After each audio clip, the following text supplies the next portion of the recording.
fallait régler une question préalable, qui était celle de l'accord entre les pays européens pour aller vers une négociation maintenant conclusive avec la Turquie.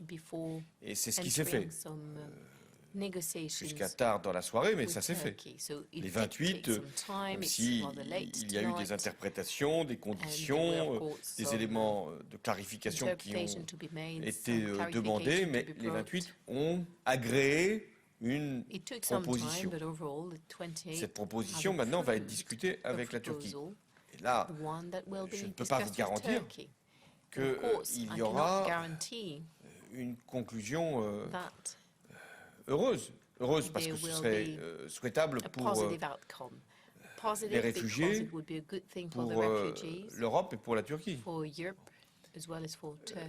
Ça va dépendre donc des discussions et de la négociation, et puis ensuite de l'accord des 28 sur le texte tel qu'il ressortira de la discussion avec la Turquie. Je pense qu'on est en bonne voie, mais on n'est pas encore arrivé. Et ça fait, comme vous l'avez très justement souligné, plusieurs semaines que ce processus est engagé et que je pense qu'il doit se conclure. Mais je veux être aussi très direct, très sincère avec vous.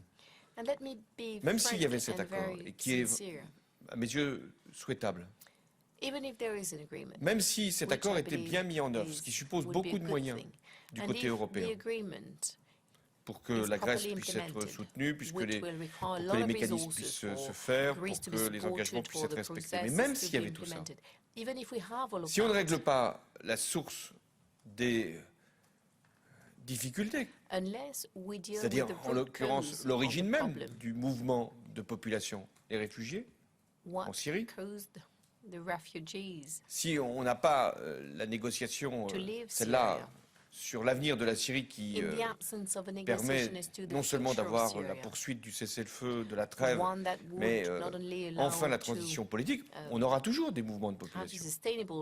Et puis il y a une autre situation qui nous inquiète, qui est celle de la Libye, et qui, si elle n'est pas réglée, avec un gouvernement qui puisse s'installer, avec une sécurité qui puisse être rétablie, avec un contrôle, là aussi, du littoral libyen, avec, vous savez, cette mission européenne qui devait trouver sa place pour empêcher justement ces trafics et ces passeurs qui se livraient à un commerce odieux, et avec les risques que l'on sait pour les personnes transportées, et avec le retour des beaux jours, il y a un risque très sérieux si la situation libyenne est ce qu'elle est aujourd'hui, si le chaos demeure, à ce qu'il y ait de nouveau des mouvements de population.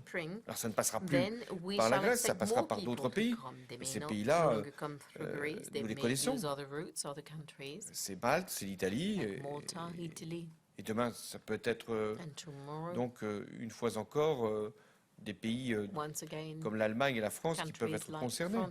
Donc nous devons aussi régler cette question et ne pas penser que demain, parce qu'il y aura eu l'accord souhaitable avec la Turquie, qui devra être rapidement mis en œuvre, nous en aurons terminé avec la question des réfugiés. Nous devons aussi traiter d'autres régions et ne pas oublier non plus d'aider le Liban et la Jordanie, qui accueillent également des réfugiés. Isabelle Ry, Europe 1, j'ai une double question. La première, pour rebondir sur ce que vous venez de dire.